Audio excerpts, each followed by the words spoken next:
최근에 그런 기사가 떴었어요.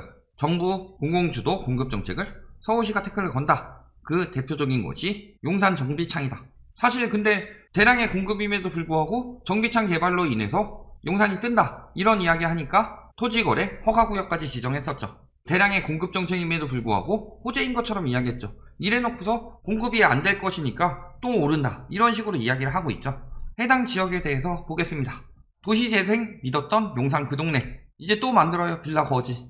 동네 애들이 학교에 가면 아파트 단지들이 빌라 거지라고 멸시를 하고 학부모들끼리 어울리지도 않는다. 못 버티고 다른 곳으로 이사가는 경우도 많다. 솔직히 그 사람이 어떤 사람이냐, 그런 것으로 따지지 않고 빌라 살면 무시하고 아파트 살면은 인정하고, 이런 쓰레기 같은 인성이 문제죠. 결국에 이런 인성으로 인해서 집값에 거품 붙는 거고, 그런 식으로 하니까 이런 인간 괴물들이 나타나는 거다. 그리고 추진이 아예 안 되고 있느냐, 이제 마지막 달동 내고 도시 재생이 안 되고 있다, 이게 아니라 이번에 공공재개발 후보 지역으로 들어가 있죠. 그럼에도 불구하고 뭐 빌라 거진이 놀리고 있는데, 그러니까 재개발 추진은 필요한 거죠. 그래서 빌라 거지로 또 용어 만들고 있다. 뭐 벼락 거지처럼 늘 그런 식으로 빌라 살지 말고 아파트 사라, 우리 아파트 비싸게 사주세요, 이런 식으로 유도하는 거죠. 저기 어느 동네에 있는 그런 말을 가지고 왜 하나하나 다 기사에 실냐. 정부 정책에 반대하고 부동산 정책 무조건 실패한다, 이런 굉장히 좋은 마운틴 이런 분들 막 인터넷에 글만 올리는 것도 바로바로 기사로 실어주죠. 지금 뭐 주거사다리 가계부채 굉장히 위험하다, 이런 식으로 이야기하는 것에 대해서는 목소리를 실어주지 않는다. 언론에서. 왜? 자극적으로 해서 지금 집을 사도록 유도시켜야 되니까. 이런 상황이죠. 근데 과연 그렇게 갈까요? 성공 사례도 많고, 지금 보면은 공공재개발이나 이번에 민간재개발 이야기도 나오고 있어요. 완화한다고 그랬죠? 그런 부분으로 봤을 때 개발이 되려고 하는 거죠. 그리고 도시재생 프로젝트도 오래 걸리죠. 주민들 동의도 받아야 되죠. 여기 10,000명이 사는데 많은 사람들이 참여를 하고 싶어요. 한 7,000명은 하고 싶어해. 그런데 여기 한 3,000명은 그냥 그런 대로 살고 싶어요. 지역주택 조합이 힘든 이유가 대부분의 동의를 받아야 되는 거죠. 그런 것처럼 여기도 뭐 동의 받으러 가면은 아파트 세워줘서 당신 돈 벌게 해주겠다 라고 하더라도 나이 많이 드신 분들, 이런 분들은 내가 그때까지 살아있을지도 모르고 나는 그냥 지금 살던 대로 사는 게 좋다, 이렇게 말씀하시는 분들도 많아요. 과반수의 동의를 받았더라도 쉽게 되지는 않는 거죠. 그러니까 추진을 열심히 해서 시간이 좀 걸리는 거다. 그리고 추진해서 성공한 경우도 있죠. 보면 어때요? 대표적인 성공 사례 어디예요? 경의선 숲길공원. 상권 살아나고 있고 도시재생 이어가서 문화재생까지. 그러니까 단기적으로 볼 일이 아님에도 불구하고 당장 안 됐다, 그러면서 비꼬기나 하죠. 예전에 뭐 김현미 장관 이야기했던 것처럼 아파트가 빵도 아니고 하니까 그 말 꼬리 토시 하나 잡아가지고 언론들부터가 조장해서 비꼬고 있는데, 하지만 중요한 건 뭐예요? 추진이 되고 있다는 거죠. 용산 미군기지 공원부지에도 아파트 짓자 9만 채는 짓는데 이게 어느 정도 규모다? 분당 신도시급 규모다. 그러면서 최고의 역세권 뭐 이런 거 갖추고 있어서 성공할 수 있었다 라고 하는데, 용산구에 지으면 어때요? 용산구 서울의 중심이죠. 그렇다면은 많은 공급이 나올 수 있죠.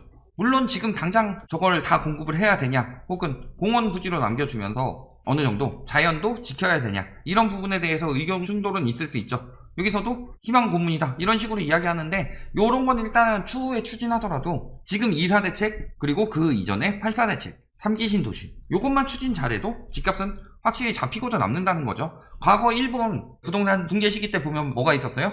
지금 언론에서 공급만 이야기하고 있지만 금리 문제도 있었죠. 그 다음에 인구 문제도 있었죠. 이거 세 가지가 겹쳐서 잃어버린 30년. 물론 잃어버린 것도 아니고 등쳐먹은 30년이죠. 솔직히 말하면 땅이랑 이런 거 고평가로 해가지고 떵떵거리면서 살았지만 실질적으로 그게 다 거품이었기 때문에 무너졌죠. 거품이 생기니까 인구가 감소하고 서민들이 살기 힘들어지니까. 그 다음 금리는 결국에 저금리로 낮췄던 것, 문제가 터질 수밖에 없죠. 그럴 때마다 이미 세계적인 규제는 들어가고 당시에 바젤 원이 발동이 됐었죠. 그러면서 금리를 인상시켰다. 공급은 부동산 돈 된다고 하니까 막 건설사고 뭐건 열심히 지었죠. 지금도 똑같아요. 건설사들 아직까지도 심리 조장하면서 열심히 짓고 있죠. 왜? 누가 사주니까. 그래서 이런 식으로 진행이 됐는데, 지금 보면 어때요? 우리나라 인구 일본의 절반 조금 안 되고 3분의 1 넘는 수준인데, 그랬을 때 공급은 적게 들어와요. 200만원 계획되어 있죠. 공공만. 그 다음에 금리는 바젤3로 인해서 9월부터 계속 올라가고 있었다. 기준금리는. 그리고 기준금리 인상한 계속 이야기 나오고 있죠. 인구 말할 것도 없죠. 일본보다 낮은 출산율. 9만 채 추진하는 거 안 돼서 집값 오른다, 이런 건 말도 안 되는 소리다. 매매 가격, 전세 가격 지수 보면 어때요?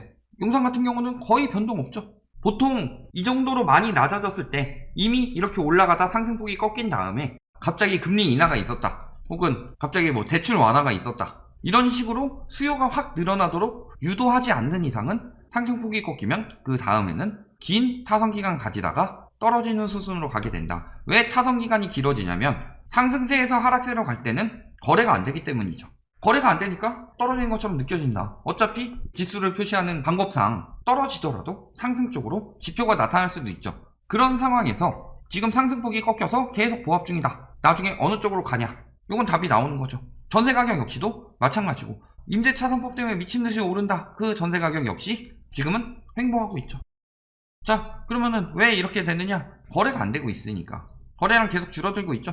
전세는 좀 늘었고 월세도 좀 늘었고 매물 좀 줄었으니까 이제 매물 부족으로 거래가 안 된다. 이렇게 보기에는 거래량이 너무 급격히 줄고 있지 않아요?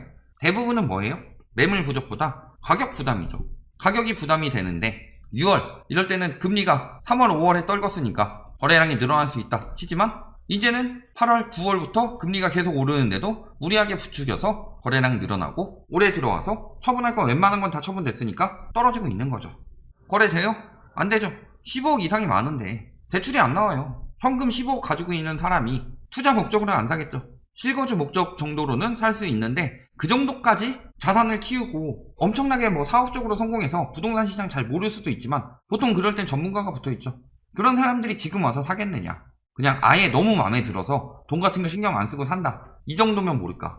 지금 거래량 감소하면서 가격 횡보하고 있죠. 살짝 떨어졌죠? 거래 안 되고 있죠. 한남더일 같은 경우 전용 5구가 지금 25억이에요. 기사에서 계속 띄워줘서 그런데 요거 같은 경우는 매물 부족으로 거래가 안 될 수도 있어요. 왜냐면은 한남더일은 뭐 선도 아파트 이런 게 아니라 아예 그들만의 리그다. 그래서 진짜 저기 같은 경우는 돈 얼마 주든 살고 싶은 사람들도 있죠. 한강 자이 요런데 거래 안 되고 있죠. 서빙고 신동아 거래 안 되고 있죠. 멈췄다 이미. 자, 공급은 계속 진행됩니다. 용산 등 서울 도심 7만 가구 신규 공급한다 그랬었죠. 수도권 주택 공급 기반 강화 방안. 그래서 5, 6 공급 대책 때 이런 이야기 나왔었고, 여기 전기창 개발 지연된다 우려하고 있는데 추진되고 있죠. 지금 이사 대책도 발표된 지 4개월 아직 안 됐죠. 근데 벌써 20% 이상이 진행이 됐다.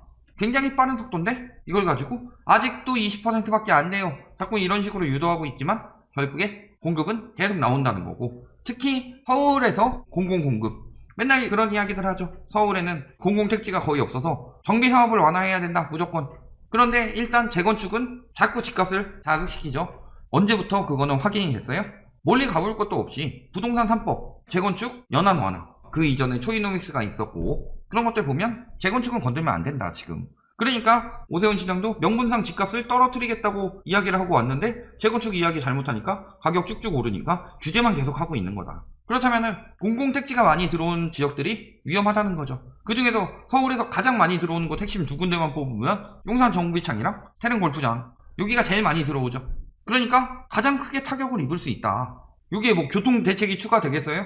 용산이 이미 교통 충분하죠. 마지막 금싸락이래요. 이거 마지막 금싸락이라는 말은 매번 나옵니다. 서울에 공급만 나오면. 몇 년 전에 마곡지구에도 나왔고 항상 마지막 금싸락이래요. 하지만 아직 더 있죠. 그런데 서울시가 바꾼대요. 자꾸 재검토한대요. 목표 달성도 어려워질 전망이다 하면서 재검토하니까 집값 오르니까 지금 당장 집 사. 혹 저거에 속아서 거래하신 분들은 정말 위험한 거래한 거죠. 그런데 국토부에서는 아무런 얘기 안 했는데 서울시에서 재검토하기로 했다. 그러니까 서울시가 반대해서 안 될 거다. 이런 식으로 유도를 했지만 실질적으로 보면 뭐예요? 서울시에서도 그런 이유 없죠. 서울시에서 오세훈 시장 취임 이후에도 정비창 개발 방향에 변화는 없으며 주택 공급 전면 재검토하기로 했다는 보도는 사실이 아니다. 예전부터 그런 이야기 많이 했었죠. 예를 들어서 아직 실거래가 뜨지 않았는데 거기는 거래가 됐다고 주변 공인중개사들한테 소문이 돈다. 아니면 말고. 왜냐면 그런 이야기 하면은 집값이 뜨니까. 반대로 집값 떨어진 거래가 있다. 이런 거는 끝까지 찾아내서 명확한 해명이 나오지 않으면 특수거래일 것으로 추정된다. 이런 식으로 했던 거랑 다를 바가 뭐가 있냐. 똑같죠?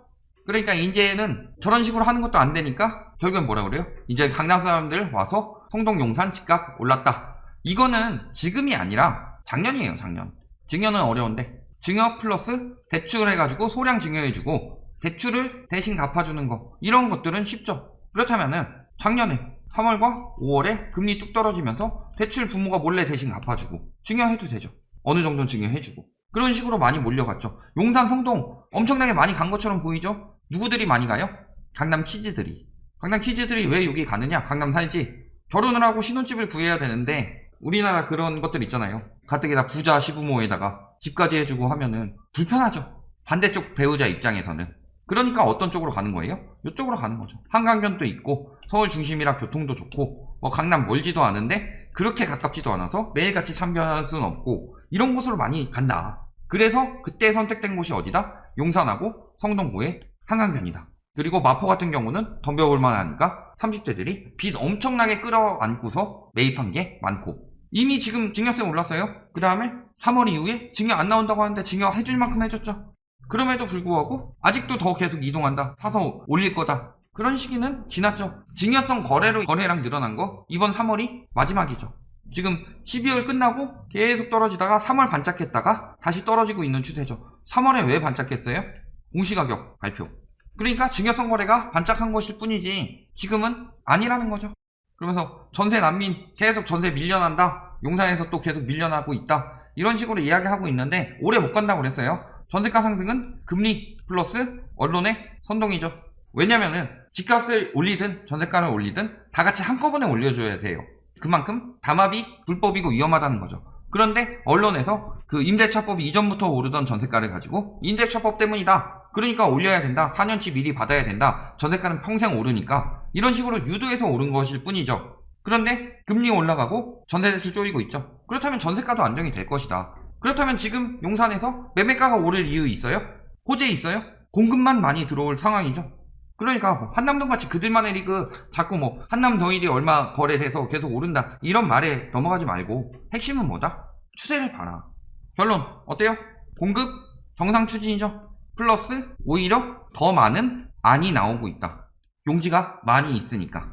매매 전세는 지금 안정세로 가고 있고 매매 거래량은 계속 떨어지고 있죠. 그리고 강남에서 많이 이동한다. 젠트리피케이션 플러스 강남 키즈들이다. 그걸 가지고 앞으로도 계속 들어올 것이다. 강남도 거래량 떨어지고 있는데 말 같지도 않은 소리죠. 그러니까 이런 모든 면을 봤을 때 용산의 미래는 이미 답이 나와 있다. 이렇게 보시면 되겠습니다.